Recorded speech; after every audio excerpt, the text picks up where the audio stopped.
좋아요, 구독! 네, 포드에 이어서 제너럴 모터스까지 테슬라와 충전 동맹을 맺었습니다. 네, 테슬라가 충전 인프라를 장악하는 모습에 현대자동차의 미국 전기차 판매에 타격이 나타날 수 있다는 우려가 나오는데요. 업계에서는 판매량에는 영향이 없을 것이라고 평가합니다. 대신 인프라 변화는 지켜봐야 한다라는 입장인데요. 그래서 오늘 관련 섹터인 전기차와 2차 전지, 전기차 충전소가 강세를 보이고 있는데 자세한 내용 짚어보겠습니다. 네, 이사님 일단은 테슬라의 주가부터 살펴보면 좋겠어요. 10일 거래일 연속 상승 랠리를 이어가고 있습니다. 지금 살펴보면 2019년 1월 초죠. 그때 가장 많이 상승했던 이후에 최장기 상승 기록을 이어가고 있는데 이렇게 테슬라의 주가가 상승을 하는 데는 어떤 배경이 있을까요? 네, 크게 보면 두 가지로 볼 수가 있겠죠. 첫 번째로 우리가 살펴봐야 될 것은 1분기 판매량 기준으로 봤을 때 전체 전기차 시장의 성장률의 35%, 이것만 해도 엄청난 성장세라고 봐야 되는데 테슬라는 1분기 성장이 50%입니다. 그래서 여전히 1위를 지키고 있고 그다음에 여전히 가장 빠르게 성장률이 올라오고 있는 회사라는 점에서 일단 공격적인 가격 정책이 통했다라고 볼 수 있는 상황이죠. 네. 그리고 두 번째 이유는 방금 말씀드렸던 이 공격적인 가격 정책을 앞으로도 이어나갈 가능성이 굉장히 높다. 그다음에 사이버 트럭을 포함한 신제품에 대한 기대감도 서서히 좀 높아지고 있는 구간이라는 점을 우리가 한번 주목해 볼 필요가 있겠죠. 이상의 이유로 테슬라가 최근에 강세를 보여주고 있는데 미국 시장 전체로 보면은 마이크로소프트와 엔비디아가 촉발한 소위 AI 싸움에서 기술주들이 먼저 끌고 간 시장이 한번 크게 상승한 이후에 선도 종목군들이 쉬어가는 구간에서 그동안 오르지 않았던 넷플릭스와 테슬라가 치고 올라오는 점도 특징적인 부분이고요. 그래서 미국 시장도 전체 시장의 균형 잡힌 상승이라기보다는 소위 이제 빅테크, 시가총액 한 7개 정도의 빅테크 종목군들이 돌아가면서 올라오고 있고 그 마지막 주자로 테슬라와 넷플릭스가 선정된 부분도 있다. 그래서 해당 이 네 가지 이유로 인해서 테슬라의 최근 주가가 상승세를 보여주고 있다. 이렇게 볼 수가 있습니다. 네, 일단 살펴보니까요. 테슬라의 경우에는 1분기에 가파른 성장세를 보여주기도 했고요. 신모델 효과도 있고 거기에 공격적인 전략도 시장에 긍정적인 영향을 미친 것으로 평가가 되고 있습니다. 그렇다면 테슬라가 지금 사실은 2차 전지주의 바로미터로 활용이 되고 있는 상황이잖아요. 2차 전지주와 가장 연동이 많이 되고 있는데 그렇다면 시장에서는 사실은 2차 전지주 좀 조정을 하고 갈 것이다라는 입장을 내놨었습니다. 그렇다면 최근에 2차 전지주 주가 흐름은 어떤지 좀 분석해 주세요. 네, 일단 전체적인 종목군들이 지난 4월 달까지의 그 강한 모습은 아니죠. 전반적으로 거래 줄었고요. 에너지 붙지 못하고 있습니다. 물론 하루하루 일자를 따져봤을 때 에코프로 같은 기업이 급등하는 날도 있긴 했습니다만 지금 신고가를 쓰고 있는 기존의 주도주 영역에서는 코스모 신소재 정도가 눈에 띄고 있는 양상이 오늘도 신고가죠. 네. 그다음에 또 하나 눈에 띄고 있는 종목은 포스코 퓨처엠이 굉장히 빠른 속도로 전고점까지 올라온 것이 좀 눈에 띄는 모습이고요. 이제 기존의 대장주 역할을 했던 에코프로와 에코프로 BM은 일단 에코프로가 좀 더 빨리 올라오긴 했습니다만 예전만큼의 파급력을 보여주지는 못하고 있는 양상이고요. 그다음에 이번에 또 하나의 특징은 2차 전지가 여전히 강하다라고 느낄 수밖에 없는 게 그동안 선도했던 선도주들이 조정받을 때 리튬 관련주라든지 그다음에 우리가 흔히 얘기하는 전고체 관련주들 그러니까 2차 전지 쪽에서 꾸준하게 테마가 이어지면서 관련된 종목군들의 상승이 나타났고 그다음에 오히려 4월 달까지 2차 전지 소재가 강세를 보일 때 완벽하게 소외됐었던 SKIT 같은 그런 소외된 종목군들도 올라오는 네. 모습을 보였기 때문에 일단 전체적으로 보면 5월 달 넘어서부터는 이런 소외된 종목군들의 반등, 그다음에 5월 말 6월 초 들어서면서부터 기존 주도주들이 테슬라의 반등과 함께 더 같이 올라가고 있는 모습인데 한 가지 눈에 띄는 것은 테슬라의 그 납품 비중이 가장 높은 LNF의 주가 반등은 1분기 실적 때문인지 좀 제한적인 모습이고요. 네. 오히려 다른 종목 쪽에 좀 탄력이 붙고 있다. 그중에서 핵심 포인트는 시장의 범위가 계속 넓어지고 있는 포스코 퓨처엠이 가장 돋보이는 모습을 보였고 또 신고가 영역에서는 새롭게 양극재 소재 쪽에서 매출이 늘어날 것으로 기대되는 코스모 신소재에 관련된 시장의 기대감이 좀 높아진 것이 전체적인 종목군들의 흐름이라고 정리해 볼 수 있습니다. 네, 일단은 두 종목에 대해서 좀 설명을 좀 깊게 해주셨습니다. 코스모 신소재와 포스코 퓨처엔 같은 경우는 주가 흐름 앞으로도 계속해서 짚어보시면 좋겠고 5월 말까지는 조금 소외된 종목들에서 상승세가 나타났다면 6월 초부터는 기존에 주도했던 종목들에서도 상승세가 짚어지고 있습니다. 그렇다면 주도했던 종목하면 가장 먼저 떠오르는 게 바로 에코프로 그룹주일 거라고 저는 생각이 드는데요. 그렇다면 에코프로를 향해서 수급을 제가 지금 살펴보니까 좀 특이점이 관찰이 됩니다. 외국계 수급 창구를 지금 살펴보니까 뭐 퐁당퐁당하는 장세가 펼쳐지긴 하지만 사실은 매수하는 금액이 굉장히 큰 상황이고요. 거기에 기관 투자자들도 지금 살펴보니까 규모가 지금 큽니다. 지금 에코프로 같은 경우에 계속해서 사들이고 있고 뭐 나머지 2차 전지 관련해서도 오름세가 나타나고 있는데요. 이런 점들은 어떻게 분석하면 될까요? 네, 일단 뭐 기간을 어떻게 두느냐에 따라서 우리가 뭐 다르게 볼 수밖에 없는데요. 기간을 지금 뭐 말씀해 주셨던 대로 굉장히 좁게 놓고 보면 네.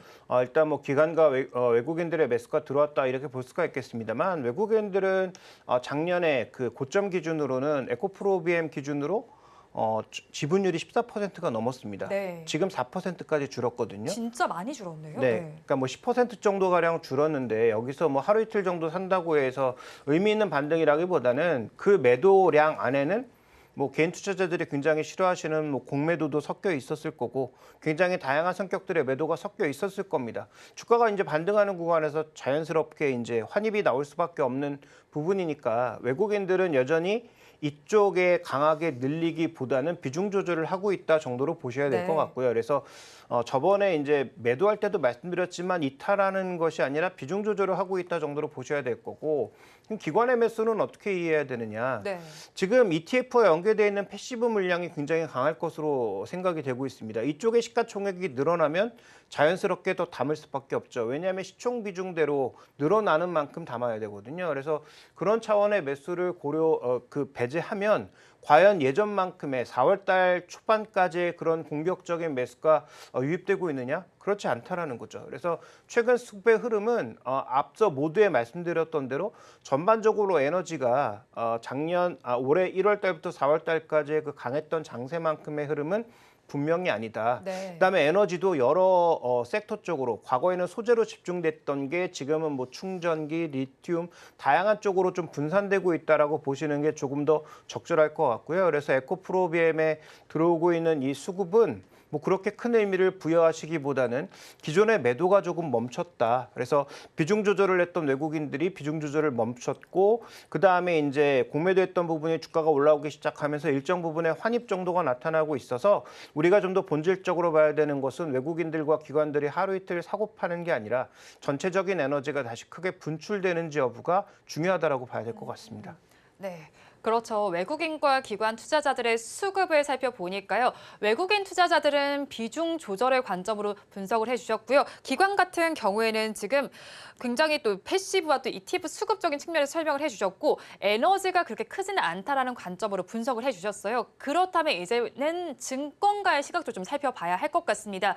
리포트가 에코프로 그룹주를 중심으로 나오는데 시각이 다 다르죠. 뭐 매수해야 된다, 뭐 중립도 있고요. 거기에 매도 리포트도 나오기도 했었잖아요. 그렇다면 에코프로 그룹주에 접근할 때는 저희가 어떤 걸 가장 중점적으로 바라보면 좋을까요? 네, 일단 뭐 두 가지 관점으로 봐야 될 것 같은데요. 아까도 말씀드렸던 것처럼 이 종목에 다시 에너지가 집중이 되는지, 네. 그러니까 에너지가 분산된 가장 큰 흐름 중에 하나는 반도체가 올라오기 시작하면서 에너지가 분산된 거거든요. 그렇죠.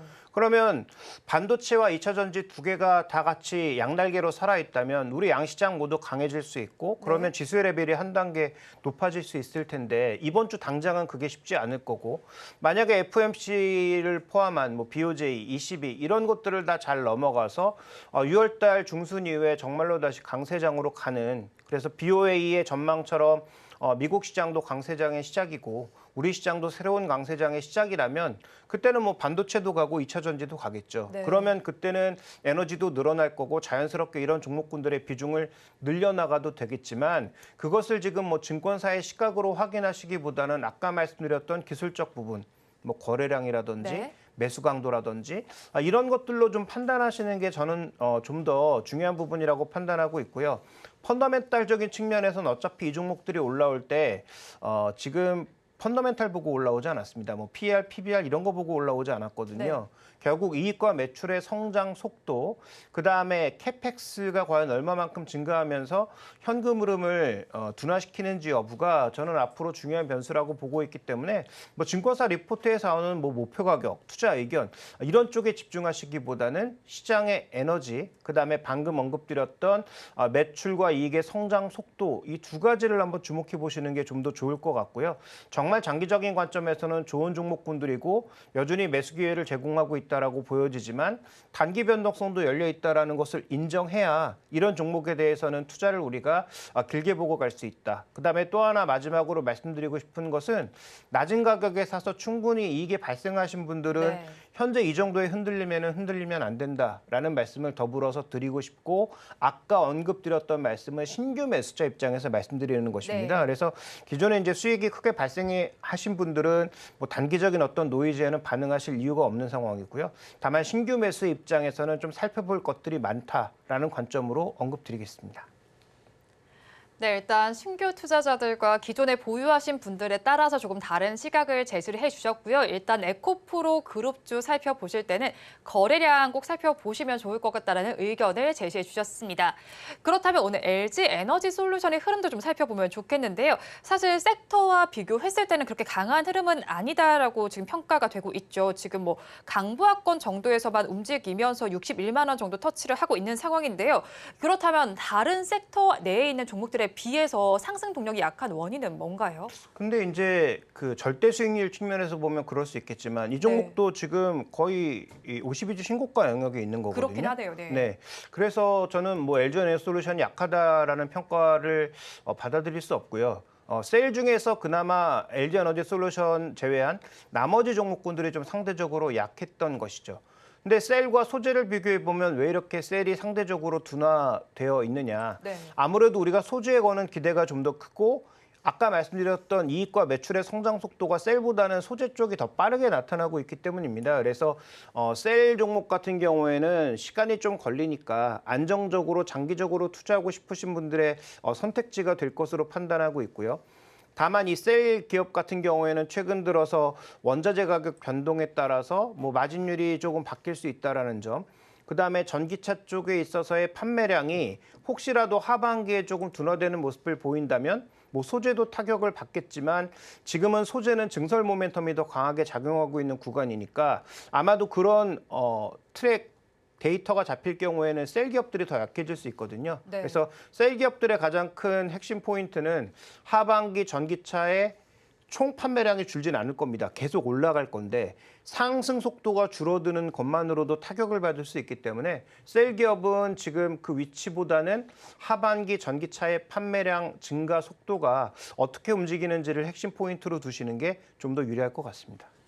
네, 또 한편 또 동맹 소식도 좀 나와 있죠. 테슬라가 지금 제너럴 모터스와 포드와 함께 지금 동맹을 맺었다라는 소식이 나오고 있습니다. 전기차 충전과 관련해서 제너럴 모터스와 포드가 테슬라의 충전 규격과 맞추겠다라는 소식이 나오고 있죠. 그렇다면 지금 현대자동차와 기아의 상황도 좀 보면 좋겠는데 충전 규격이 다르잖아요. 그렇다면 어떤 영향을 받게 될까요? 네, 일단 미국이 저렇게 동일 규격으로 통일하게 되는 것은 우리 네. 입장에선 그렇게 달가운 이슈는 아니죠. 그렇죠. 인프라를 확장하겠다라는 취지인 거잖아요. 그렇습니다. 그러면 우리는 그만큼 인프라를 투자하는 데 있어서 돈이 들 수밖에 없거든요. 네. 그래서 같이 가는 것과 같이 가지 않는 것은 큰 차이를 보일 수 있기 때문에 뭐 현대기아차가 정확한 전략을 내놔봐야 알 수 있겠지만 네. 만약에 이제 저 규격에 맞춰서 미국에서 나오는 차는 저 규격으로 뭐 간다든지 무조건 저렇게 된다고 하면 좀 악재일 것 같아요.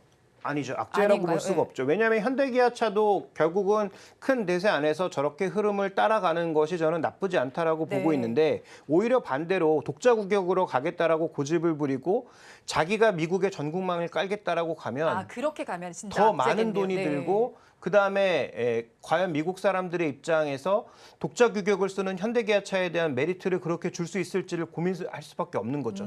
그래서 오히려 현대기아차가 정말로 돈을 많이 투자해서 독자 규격으로 우린 가겠다라고 네. 뭔가 확실한 의지를 밝힌다든지 아니면 테슬라와 GM, 포드를 제외한 나머지 뭐 폭스바겐이나 이런 업체들과 모두 연합해서 일본과도 연합해서 하나의 새로운 어떤 독자 통일된 규격을 만드는 흐름이 아닌 이상 네. 저는 미국에서도 동일 규격으로 가거나 아니면 호환될 수 있는 무언가의 기기를 만드는 것이 더 방법이 아닌가 이렇게 보고 있습니다.